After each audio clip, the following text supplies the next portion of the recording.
Assalamualaikum warahmatullahi wabarakatuh. Perkenalkan, nama saya Muhammad Hafiz Lazwardi Arofi. Saya dari Prodi PGMI. Di sini saya ingin menjelaskan tentang model dan teknik pembelajaran. Nah, di dalam dunia pendidikan, cara kita mengajar itu sama pentingnya dengan apa yang kita ajarkan. Model dan teknik pembelajaran membantu siswa tidak hanya memahami materi, tetapi juga mampu menerapkannya dalam kehidupan nyata. Nah, mengapa model dan teknik pembelajaran itu penting?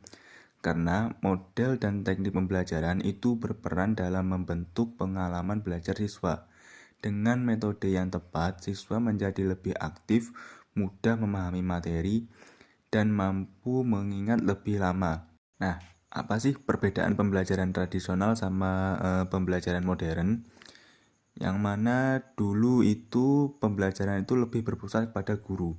Nah, kalau di kurikulum yang sekarang, pembelajaran itu lebih berpusat pada siswa. Nah, untuk perbandingannya itu sederhana sekali. Kalau tradisional itu ya guru menjelaskan, ceramah, lalu menilai di akhir. Sedangkan modern itu siswa itu dituntut lebih aktif dalam belajar, diskusi dan praktik, dan juga penilaian sepanjang proses. Nah, sekarang kita masuk ke model pembelajaran kooperatif atau biasa disebut dengan kerja kelompok. Nah, pembelajaran kooperatif membuat siswa itu belajar bersama dan saling membantu memahami materi. Yang mana model pembelajaran kelompok ini terbagi menjadi beberapa jenis. Yang pertama itu ada jigsaw, yang mana ini siswa dibagi bagian materi. Setiap siswa itu menjadi ahli, lalu mengajarkannya kepada teman. Lalu yang kedua itu ada think pair share, yang mana itu setiap siswa itu berpikir sendiri, berdiskusi berdua, ataupun berbagi ke kelas. Lalu yang ketiga itu ada group investigation, yang mana siswa itu meneliti suatu topik, lalu mengumpulkan data, dan lalu yang terakhir itu bisa presentasi hasil. Lalu ada teknik pembelajaran aktif. Teknik pembelajaran aktif membuat siswa tidak hanya duduk dan mendengar, tetapi ikut terlibat secara langsung. Yang pertama itu ada PBL atau Problem Based Learning, yang mana siswa memecahkan masalah nyata, seperti guru itu hanya sebagai fasilitator.